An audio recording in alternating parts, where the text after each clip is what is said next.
Well, from today onwards, it's your job to take care of 7 of us. The one standing beyond the open door was my son, whom I hadn't seen for several months. Behind him were his wife and children, standing with large bags. Even though I tried to convey that it was rude to suddenly invade in such large numbers, my son seemed unfazed. His manner of pushing himself in while brushing off my protests was nothing short of terrifying. Why had my son come back? A few months ago, when I criticized my son and his wife for their extravagant spending, my son was the one who called me a greedy old hag and cut off contact. My son, much stronger than me, easily pushed open the door and entered the foyer. There's obviously not enough room for 7 people, right? So, my son extended his arms and firmly grasped my shoulders. Smiling at my wincing from pain, he said, "Once you're done with cleaning and laundry, Mom, you can sleep in the hallway. My name is Mercy, living off a pension at 75, just an ordinary woman. Before marriage, I worked vigorously at a company. Initially, work was enjoyable, and with many women around, there was an understanding of women working overtime. At that time, there was a societal trend of women entering the home upon marriage. However, the company said to me, 'You're doing great work for us, so if possible, we'd like you to stay.' What do you think? It was a fulfilling job, but my husband expressed his wish for me to become a housewife, so I became one upon marriage. I'm also quite skilled at cooking, and by adding a little extra to my usual dishes, I feel like I can make delicious meals like a pro. I've always admired spending time cooking with that extra touch. Becoming a housewife secretly made me happy, thinking, I'll have more time for my hobby of sewing. We only had one child, Neil, but I believe our life as a family of 3 was filled with happy moments. When Neil was young and in the early years of elementary school, I was delighted that he was affectionate. By the time he reached middle school, Neil entered his rebellious phase, distancing himself from me emotionally at times, but he was blessed with good friends. I've heard that the friend he became close to in middle school is still in touch with him. During high school, Neil, influenced by his friends or perhaps thinking about university, focused on his studies. My husband, while holding on to traditional beliefs, cooperatively helped with raising our child, making parenting enjoyable. Blessed with supportive mom friends around me, during times like high school entrance exams and university entrance exams, I had companions to consult with about how to respond to my child, what advice would be best, and what support would help them concentrate on studying. Since my son hadn't saved up for the wedding expenses, I covered most of the costs myself. My husband worked hard and provided for the family, so we never struggled and lived a peaceful life. My hardworking husband, both in his job and with parenting, passed away from illness 5 years ago. Now, I live alone. My income for living comes from my pension and the savings my husband left behind. Using my sewing hobby, I create items and sell them on online marketplaces, earning a small income. With a decent amount of money and no financial worries, besides my hobby, I also volunteer with friends, leading a fulfilling life. Aside from volunteering with friends, we enjoy fun days together, like going out for lunch. My son Neil is now 44 years old. He got married 17 years ago and started a family. His wife, Lisa, is 40 years old. We've known each other since a long time, and I remember she used to have a quiet demeanor back in our student days. But that image changed as our relationship grew longer. Between my sons, they have 3 children. Currently, there's a 14-year-old grandchild, followed by 10 and 8-year-olds. When the grandchildren were small, my son and his wife never really demanded much, and our relationship was good. To ensure I didn't treat her like an unwelcome mother-in-law, I refrained from sudden visits and gave money for celebrations, allowing her to buy whatever she liked. Thanks to that, I thought we maintained a good relationship while keeping a reasonable distance. However, recently, the situation has changed drastically. My daughter-in-law has started demanding gifts for the grandchildren every week and asking for expensive dinners at fancy restaurants almost regularly. While suggesting going out to eat, they don't even make a gesture of taking out their wallets. What's more, they always insist on going to expensive restaurants every single time. But if it were just about the meals, it would have been tolerable. Seeing my grandchildren happily enjoying their food with smiles on their faces made me happy too. Gradually, Lisa started demanding ridiculously expensive accessories that even middle schoolers wouldn't wear. I've known Lisa since my son's high school days, so I know her from way back. During her student days, Lisa was very quiet, neither standing out nor causing any trouble. To see her become so brazen now, I can't help but sigh and think that I misjudged her.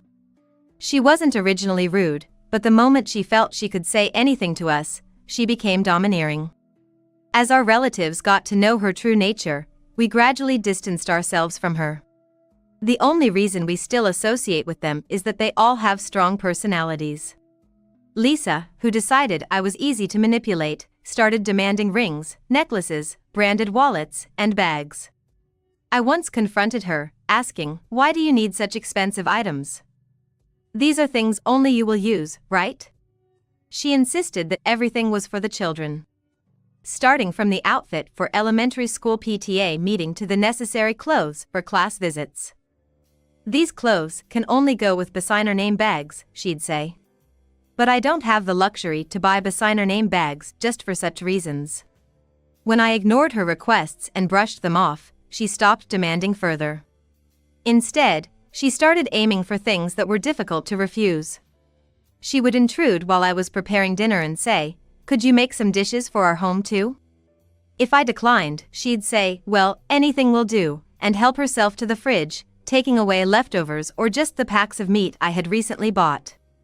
Strongly trying to stop them, they just laugh it off and say thanks a lot while waving their arms, and then they just leave on their own.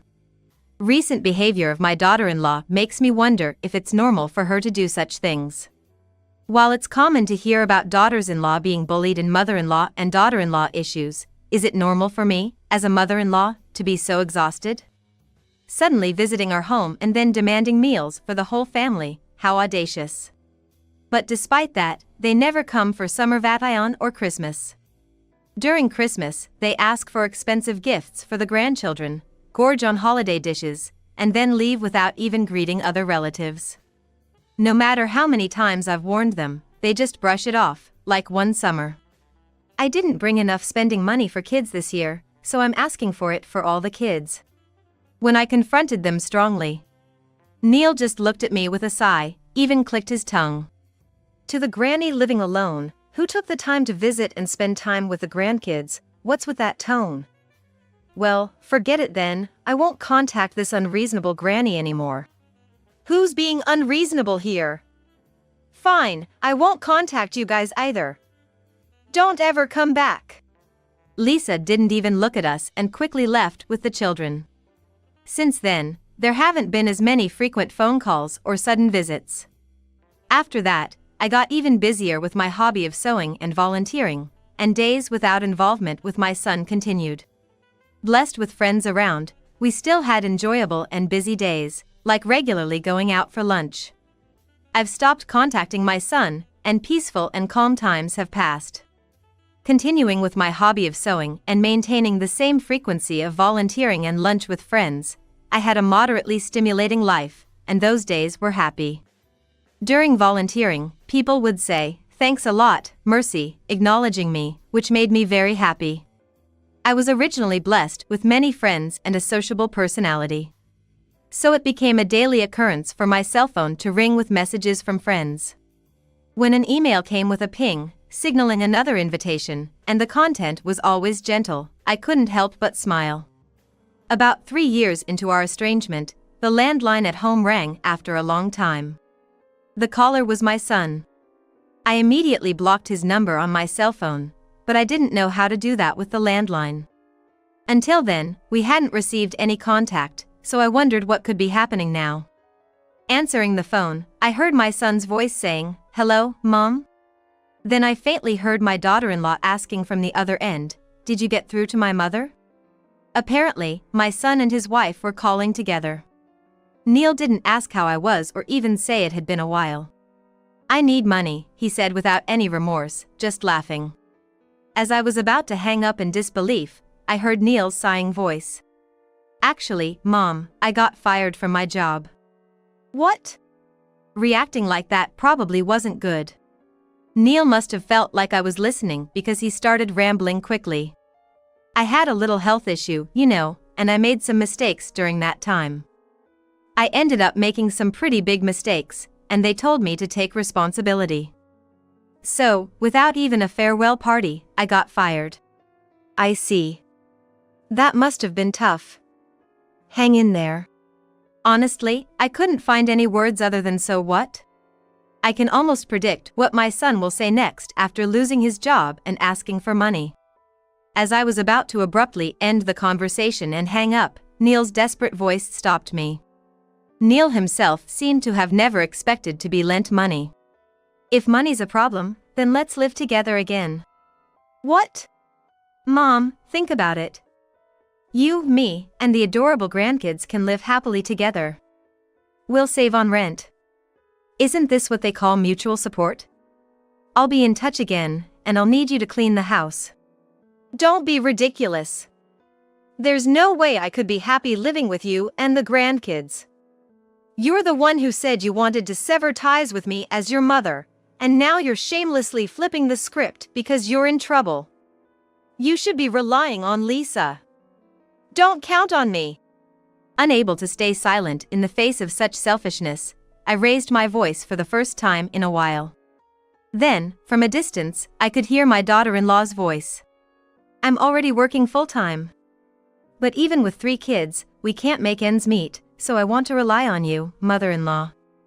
Don't you have any love for your son and grandchildren? No, I don't. Living with you would just mean being treated like a maid and having my money drained. I refuse to live together or provide any financial assistance. Don't contact me again. I slammed the receiver down with a heavy sigh, but the phone immediately started ringing again. Fed up with the incessant ringing, I picked up the receiver between incoming calls. While it meant missing other calls, those with real business would call my cell phone. However, the calls from my son and his wife wouldn't stop. When I put the phone back in the receiver's hands to keep it up, I get a call at a moment's notice. Growing tired of ignoring them, I reached out to a close friend. Then, on a whim, I called my close businessman friend on my cell phone. Hello? Could you tell me how to block calls on a landline? Finally restoring peace, 3 months passed by. The house was mostly tidy, so I was making drawstring pouches with my sewing. Suddenly, ding-dong went the doorbell. It was unusual for the doorbell to ring at an unplanned time, so I glanced at the monitor showing the front door. There, I saw the faces of my son and his wife. All that crossed my mind was a bad feeling. If my son and his family come inside, they'll just get in the way. Thinking to shoo them away, I said, I'm busy right now. Please go home. But my son said, don't say that. We've come all this way. We have something important to discuss. Please hear us out, as he gestured towards the back. Not only my son's family, but also Lisa's parents were there. My son, his wife, 3 grandchildren, and Lisa's parents, a total of 7 people, came barging in. And they all had carry-on bags and even large luggage with them. It would be awkward to send away not just my son's family but also Lisa's parents. If I were to turn away guests carrying such large luggage, and if there were any argument at the doorstep, I'd be conscious of the neighbors' gaze. Honestly, I didn't want to let them into the house, but reluctantly, I decided to let them into the guest room. I directed my son, his wife, and Lisa's parents to the guest room while the grandchildren were entertained upstairs.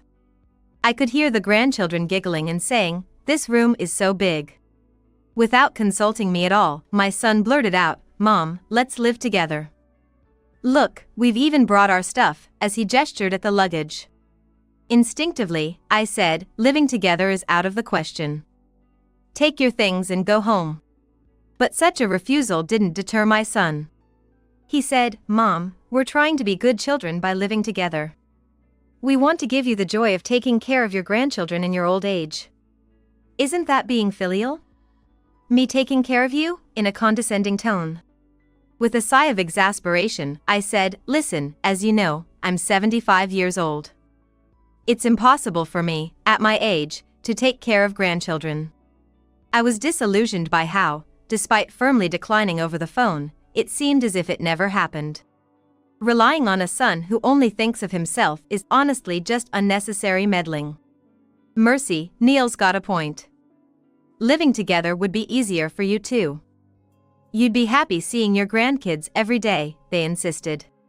The thought of living with my son's family made me shudder at how much money I would be drained of and how much effort I would have to put in. Even Lisa chimed in, considering your age, Mercy, it would be better for you to live with us. You'll have the joy of spending time with your cute grandkids. I had barely spoken to Lisa's parents since our wedding, let alone seen them. Lisa's parents seemed to spoil her as an only child, and she, in turn, seemed to have been raised with that skewed parental affection. Now even Lisa's parents chimed in, saying, "Hey, Mercy, let's cooperate since we're all getting older." Truly typical of Lisa's parents. They must have had a significant influence on her personality. Despite not knowing what kind of life they led, they seemed insistent on echoing Lisa's words. Perhaps feeling empowered by their numbers, Neil joked, being the one to give our dear old mom the joy of caring for a lively family in her short twilight years makes me the model son, right? I couldn't help but wonder if Neil and Lisa were trying to repay me for what I'd done for them all these years. It infuriated me how they seemed to forget that I had been the one covering the expenses for the grandkids, using my money as if it were limitless, all in the name of because Lisa wants it or because Neil needs it. And Lisa's parents seemed to back her every word. "Hey Mercy, our Lisa is a smart girl. Let's go along with what Lisa says," they said, smiling too sweetly. That overly sweet smile started to give me an uneasy feeling. So, I've made sure to avoid getting involved with Lisa's parents. It's precisely because we haven't met since the wedding that their audacity to intervene so boldly now leaves me not just bewildered but feeling downright brazen. Lisa's parents had quite the nerve. "Mom, we're here to stay, and we're going to live together. You'll be happy. Starting today, we'll be living in this house," my son said, grinning. He then continued, "We need your room, so from today, you'll be sleeping in the hallway," he said, dismissing me. To add insult to injury, his wife Lisa joined in with a thin smile, saying, "Please take care of us, mother-in-law." I didn't want to be manipulated any further by my son's family or Lisa's parents. With that thought in mind, I pushed past them and returned to my room upstairs. In just a few minutes, I was ready to leave, carrying my suitcase downstairs, much to the surprise of my son's family and Lisa's parents. "I'm leaving, so do as you please," I said, leaving my son speechless. Neil asked, "But what about the household chores here?" And Lisa panicked, "Yes, exactly, I thought I'd finally be free from chores." Upon hearing those words, I realized they intended to treat me like a maid. The audacity of Neil, who had been fired and had no job, and Lisa, who couldn't cover the family's living expenses with just her part-time job, left me speechless. And Lisa's parents, who came along as a package deal, were clearly too much to handle. I told my son and his wife, "I've already sold this house because managing it alone became too difficult. If you want to live here, you'll need to buy it back." My son and his wife seemed puzzled by what I was saying. Continuing, I said, "Originally, I planned to move from this house and have been preparing for it for the past 3 months." To which my son replied, "But there are still things in this guest room." I continued, "We originally planned to move out of this house and had been preparing for 3 months, to which my son replied, "You have all your things in this guest room." Well, those were meant to be disposed of last. Most of the things here were unnecessary for the new house. What wasn't needed was naturally discarded. What was necessary, I took to the new house, I explained. "If Neil and you want to live here, you'll have to buy back this house." "Well, since it was well maintained and close to the station, it won't be cheap," I added. Since the guest room only had a low table and simple interior, my son didn't seem to notice at all. I had arranged for the removal company to take away all the items in the guest room once I had finished unpacking. So there were only reception items in the guest room. Then the son and his wife came to me and said, "Mom, I'm your precious son. Aren't the kids cute grandchildren to you?" and pleaded with tears. I couldn't help but burst out laughing. To Neil, I said, "My dear sons disappeared 3 years ago. Why are you telling me this now? You should just go back to your home. I'm not obliged to take care of a 44-year-old grown-up son now." Upon hearing that, the son said, "We've already canceled the apartment we were living in. Because without a job, we can't pay the rent. Life is tough with Lisa's income. We have no choice but to rely on you, Mom." Even if they say that, I'm not obliged to support not only my son's family but also Lisa's parents. To my son's words, I retorted, "What are you talking about? It's fine if you find a job, and if Lisa continues her full-time job, you can manage your life. Instead of making excuses for being unemployed, go and find a job. You're the breadwinner, Neil, it's up to you. My child-rearing days are over. There's no obligation to support Neil now." My son also said, "Maybe because I can't find a job right away, you think I'm asking for your help," he said, angry. "Well then, why don't you ask Lisa's parents for help? They are understanding people for Lisa, and it would be easier for Neil to live with them," I said. Lisa said, "Our parents sold their house and came here. We have nowhere else to go. As for me," I said, "this house is no longer mine. If you want it, you'll have to go to a real estate agent and buy it." Seeing the situation of my sons, I thought they really had nowhere else to go. Well, it seems my son and his wife have no home to return to. However, this is not a home for Neil either. I can only say I'm amazed at my son and his wife. I was shocked to realize that they really thought they could live with me without my consent. It's outrageous that Lisa's parents are also coming to live in my house, along with my son and his wife. And then, Lisa's parents also said, "If you're also a parent, isn't it natural to take care of your son, daughter-in-law, and grandchildren?" How shameless can Lisa's parents be? But just because of that, I'm not obligated to take care of Lisa's parents. Besides, if you're also parents, why don't you take care of your daughter, son-in-law, and grandchildren? Moreover, Neil and I cut ties 3 years ago. I consider my son already dead. So, I don't want to be relied on now. This house is already sold, and the next one is a one-room apartment. There's no space for you, I said sarcastically and bitterly. Even though I have a volunteering spirit, my heart is not so big as to support my estranged son and his wife. I'm helpless as long as I don't have a home. And for me, living on a pension, there's nothing I can do for Neil and his family. I'm too preoccupied with my own retirement plans. Certainly, our longtime home holds many memories with my husband. Even though it was a better time than now, how hard my husband worked to buy this house. And not only my husband, but also many cherished memories with Neil. Now they are nostalgic memories that bring tears to my eyes. Is it irresponsible as a parent to disown the only son we raised with care? But Neil is already over 40, married, and has 3 children. If parents still have responsibility even in such a case, then surely I must have been wrong in my child rearing. While my heart aches heavily, Neil and his wife are blaming each other. It seems no one had anticipated that I would sell this house under any circumstance. Indeed, it's risky for me, in my 70s, to sell a fully paid-off house. Honestly, if my relationship with Neil and his family hadn't deteriorated, I wouldn't have done such a thing. Seemingly forgetting about me entirely, both Lisa and her parents were furious at their son-in-law Neil. "It's Neil's fault for lying, all the blame lies with Neil," said Lisa's parents, angry. Lisa was furious, saying, "Didn't you confirm with Dad that we would never sell the house full of his memories? Isn't the plan ruined now?" Actually, the landlord of the apartment where my son and his wife lived was a very close friend of mine from a long time ago. Knowing that the landlord of Neil's apartment was a friend, I had been curious since Neil mentioned living together 3 months ago, so I decided to give my friend a call. What I heard from my friend was that, actually, my son had been discussing giving up the apartment for the past 4 months. To be honest, I was dumbfounded by my son's actions, but I was glad to know about their plans beforehand. Furthermore, I learned from my friend, who is also the landlord, that my son had said, "I want to live with Mom and let her take care of the kids a little." I want to take care of her while she's still healthy. Knowing this, I prepared various alternatives to avoid living with my son and his family.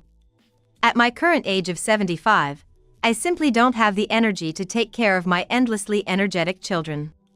And I can foresee being burdened with household chores when my son and his wife come over.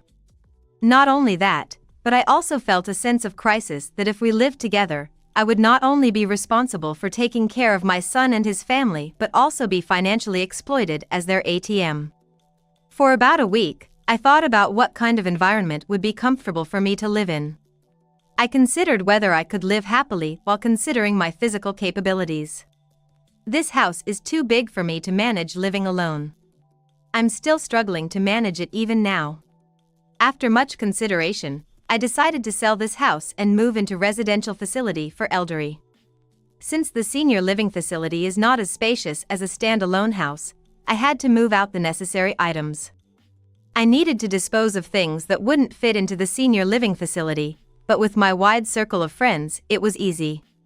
I sold items such as furniture, clothes, antiques, and even many books left behind by my late husband to secondhand stores. I donated everything I hadn't used in years and items suitable for the volunteer facilities bazaar, which helped with the organization. I went to the city office and obtained the necessary paperwork for the move and received information about what was needed. I completed most of the moving procedures and preparations 4 days ago. As I finished the remaining procedures for electricity, gas, water, etc., it was a nostalgic moment when I was at the beloved house. Just as I was about to leave the house after bidding it farewell, my son showed up. As I was leaving the house, my grandchildren, who had been playing upstairs, seemed to have overheard my conversation with my son and peeked their heads out. Encouraged by their parents' looks, my grandchildren, especially the 14-year-old, said, "Grandma, abandoning us and Dad like this is heartless." Then he continued, "Grandma should live with us since she's all alone. And she should give all her money to Dad and Mom." Hearing this, my grandchildren, ages 10 and 7, said, "That's right. That's right," and they said it as if their son and his wife had been well educated. Listening to my grandchildren's comments, I couldn't help but wonder where I went wrong in raising my son. However, my choices regarding Neil and Lisa were mine to make. Still, seeing my grandchildren's reactions, I knew they would face challenges in the future, but it was beyond my control and knowledge. In an attempt to reason with my grandchildren, I suggested, "Why don't you ask Lisa's parents for help? There's no need for me to be involved." My son argued, "Lisa's parents have no savings, and they barely scrape by on their pensions. It's impossible for them. Having our family here would ensure you have a good life, Mom." I sighed in exasperation. Neil is an adult. He should find a job while Lisa works part-time. If Lisa works, she could rent an apartment in her name. Neil's old landlord is willing to keep the apartment vacant for a while since we won't be living here. If Lisa's part-time job and Neil's unemployment can secure the house loan, then you can buy back the house, I advised. After leaving the house, I contacted a real estate agent. At my age, I just want to live within my means. Subsequently, it seems my son's family tried to reclaim the house I sold. It seems Neil tried to repurchase the house, which holds memories for him, by visiting a real estate agency. He provided his former family's address and said, "I want to buy this property." Since it's a significant purchase, there's a loan assessment involved. Unfortunately, it seems the loan application, based solely on Lisa's part-time job, didn't pass. With a son who's unemployed, they couldn't even discuss a loan. The house, with its good condition and location, was too expensive to buy back, and it seems Neil's budget couldn't keep up, making it impossible to purchase it with a loan over their budget. Indeed, it was too expensive for an unemployed son and a wife with a part-time job. They persuaded the landlord of the apartment where the family previously lived, accommodating a total of 7 people, including Lisa's parents. While the landlord secured his income, he expressed concerns about avoiding any issues, stating, "Neighborhood disputes are the most troublesome." Despite living on the landlord's goodwill, the apartment feels cramped for 7 people, especially with young children, causing considerable stress. Furthermore, living in a small space with Lisa's parents adds even more stress, leading to frustration in their daily lives. A friend who lives near Neil's apartment informed me that Neil and Lisa are visibly struggling. Although Neil found a full-time job, I heard that his lack of qualifications results in a meager salary. With the money from selling the house, the savings my husband left, and my monthly pension, I can afford a reasonably good elderly-friendly apartment. I enjoy my hobbies like sewing, volunteering, and dining with friends, leading a content life. The environment hasn't changed much, and I feel peaceful and happy. Joining a gateball club after moving to the senior apartment has brought me more enjoyable moments than before. Having more friends from the gateball club makes each day enjoyable. Additionally, I've formed a close bond with a gentleman, adding excitement to my life, making each day feel fresh. I am not thinking of getting married now, but it has been a happy time for me to be of service to someone else. I was happy to be having a good time with someone who is good to me. I hope I can continue to be as energetic and happy as I am now.